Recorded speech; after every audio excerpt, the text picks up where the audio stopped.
Bonjour à toutes et à tous, bienvenue dans cette vidéo consacrée aux énergies de la nouvelle lune qui se forme dans le signe de la Vierge et qui nous connecte donc à ce signe de transition, ce signe de passage. Elle se forme le 27 août à 8h18 temps universel, donc c'est vraiment ce week-end qu'on va ressentir les énergies de cette nouvelle lune, de ce renouveau quelque part de la rentrée aussi. C'est une lune de récolte, une lune de fruits mûrs, une lune d'offrande de la terre. Et lorsque la nouvelle lune est en Vierge, nous sommes invités à honorer la nature, les cycles de Gaïa, la douce nostalgie de l'été qui, peu à peu, s'efface au profit d'une nouvelle saison.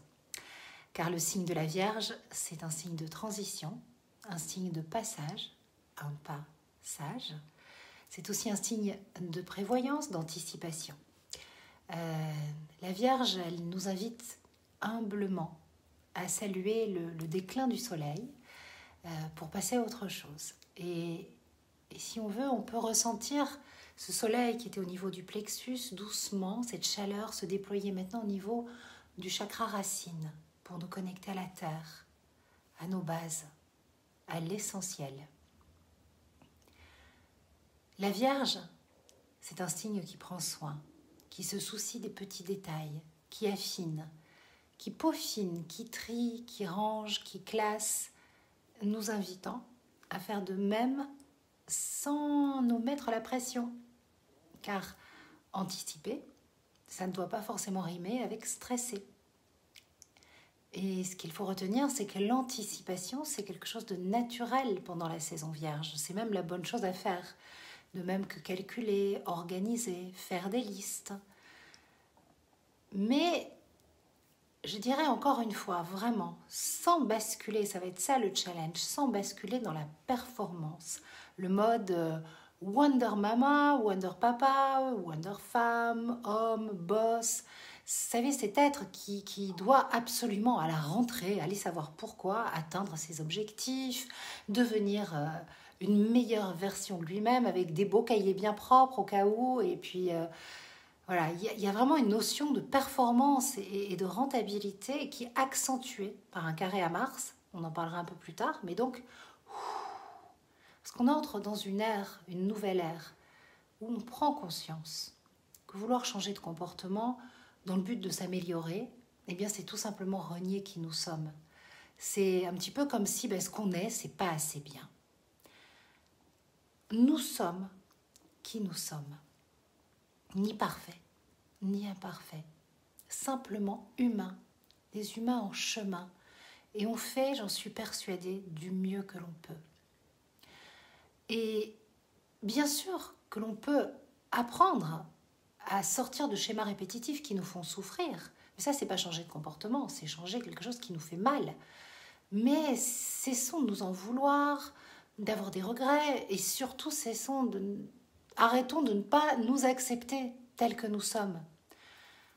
Et puis aussi, souvenons-nous que bien souvent, c'est la vie qui se charge de dénouer les nœuds qui nous ficellent. Et au moment où on est prêt, ni avant ni après, quand c'est le moment, quand on est prêt, c'est vibratoire, c'est énergétique, ça se passe souvent de mots. C'est tout sauf intellectuel en fait. C'est une histoire de rendez-vous, de bon endroit, de bons moments. Et surtout, encore une fois, quand on est prêt. Et on peut croire qu'on l'est, mais en fait on l'est pas. Ça se passe ailleurs. Donc je pense que pour cette lunaison, il nous est vraiment demandé d'accepter notre vécu, nos choix, notre histoire, comme étant la meilleure pour nous. Et de nous offrir, pendant ce temps de pause que représente la lunaison, la lune est noire, tout est invisible, c'est un temps de pause, de respiration pour préparer ce nouveau cycle. Et bien de faire un bilan honnête, un bilan non complaisant mais bienveillant de là où on en est, tout simplement. Et de ce que l'on aimerait pour nous. Parce qu'en fait, c'est une lunaison qui est idéale pour envisager l'avenir différemment, tout simplement. On sort de cette espèce de gloriole de l'été pour entrer dans quelque chose où on réfléchit, on pense, on analyse. Alors c'est quoi nos priorités? Qu'est-ce qui compte vraiment pour nous? En étant vraiment connecté à la base et à l'essentiel. Parce que le signe de la Vierge, c'est ça. C'est les énergies du moment. D'ailleurs, si on observe la carte du ciel de cette lunaison, on peut voir qu'il y a beaucoup de dissonances. Et donc, c'est une lunaison qui demande de prendre du recul. Hein, il y a du stress ambiant. Un petit Mars au carré des luminaires, qui est synonyme d'agressivité, de brusquerie, de précipitation. Un petit Mercure qui va bientôt être rétrograde, donc qui est déjà dans la pénombre. Et donc là, on le sent. Hein, Mars, ça représente souvent, je l'écrivais dans le Monde Journal, un processus inflammatoire, une succession de crises, des crises sociales, des crises affectives, des crises émotionnelles, mais aussi parfois des problèmes de santé. Et là, en Gémeaux, au carré des luminaires, la puissance d'action de Mars et sa puissance de concrétisation, elle n'est pas bien canalisée. Et c'est une nouvelle lune qui nous demande donc de prendre beaucoup de recul, beaucoup de calme, beaucoup d'ancrage, beaucoup de sérénité. Ne rien prendre personnellement. Mais pas en partant, hein, pas comme le dit Franck Lobvet, pas en perchage, genre je vais bien, tout va bien. Non, en étant connecté au vivant, mais pas prendre les choses personnellement. Et quant à Mercure, qui est donc la planète maîtresse de cette lunaison, comme elle ne va pas tarder à rétrograder, on va vraiment ressentir son énergie. Hein, et c'est souvent un peu avant sa rétrogradation et au début de sa rétrogradation, donc une semaine avant et pendant sa rétrogradation, on ressent tout le côté désagréable, les retards, les pannes, la pensée qui s'embrouille et tout. Hein, donc, d'autant plus que la lunaison est posée à Jupiter, enfin il y a une opposition de Jupiter, Neptune, donc c'est sûrement plus facile à dire qu'à faire, mais on va essayer.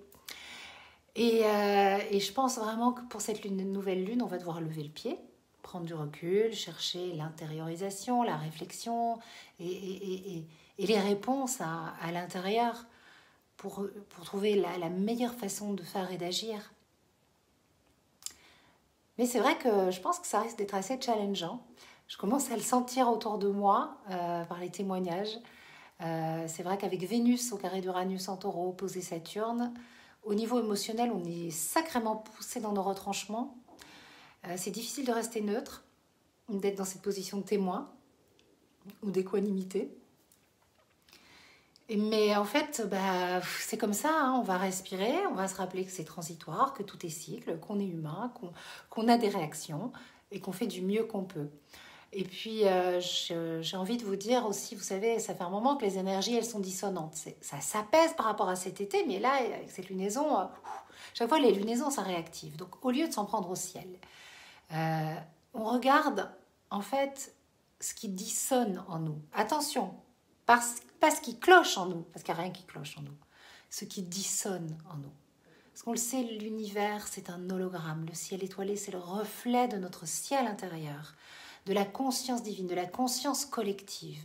Et tout ça, c'est relié par un champ d'énergie vibratoire, quantique, universel, extraordinaire en fait. Rien n'arrive par hasard.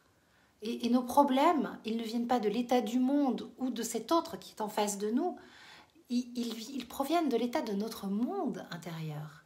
Donc, tout simplement, je vous propose de conscientiser cet état, mais avec humour, pour entrer dans le jeu de la vie sans obligation des résultats. Let's play the game, comme ils disent. Enfin voilà, c'est jouons ce jeu avec un grand éclat de rire, comme quand on est enfant. Ou alors on applique la théorie du foutu pour foutu.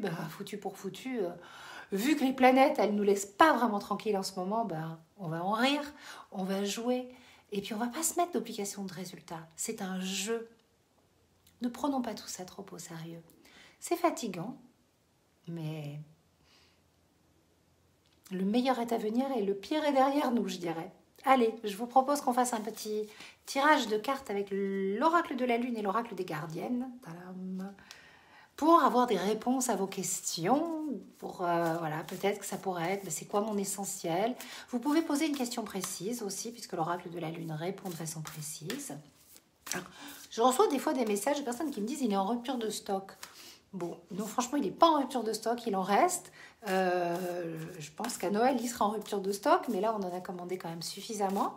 Donc, vous pouvez commander l'oracle de la lune sur astrobohème.fr. Et n'hésitez pas à envoyer un message si vous rencontrez des difficultés, un message via le formulaire de contact à Sylviane et tout. Allez, je me tais, je me concentre, fermez les yeux. Voilà, faites descendre la lumière dans votre chakra racine et branchez-vous sur votre question. Et je vais étaler les cartes.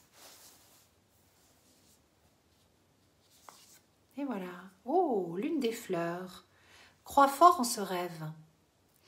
Regardez comme elle est belle. Qu'est-ce que j'ai de la chance d'avoir Vanessa Campras dans ma vie. Quelle chance. C'est elle qui me fait... voilà, regardez, rappelez-vous le Moon Journal. Juste magnifique. C'est un cadeau, voilà. C'est Vanessa qui est la directrice artistique de ce très beau projet en co-création avec Rituel de Lune, avec Christina.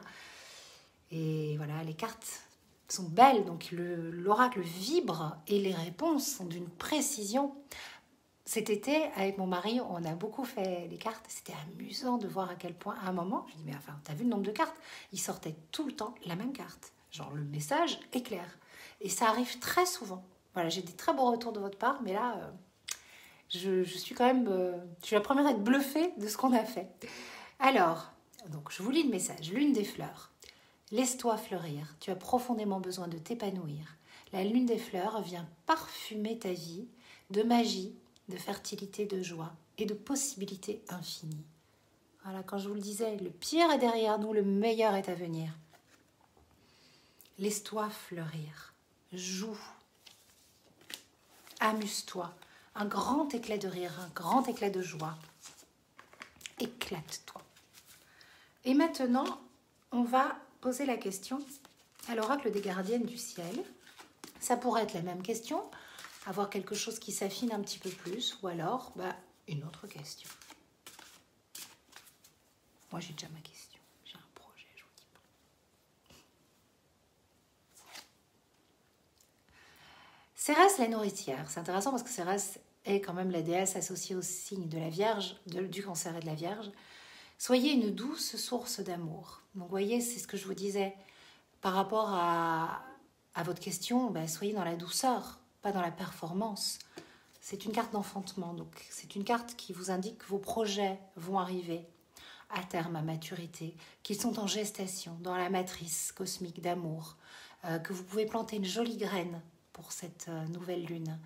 Et surtout, tout dans la douceur, la bienveillance, sortir de cette performance, de ces il faut, je dois, de ces injonctions, entrer dans la nouvelle ère du Verseau, dans cette nouvelle ère d'amour qui nous sort des injonctions,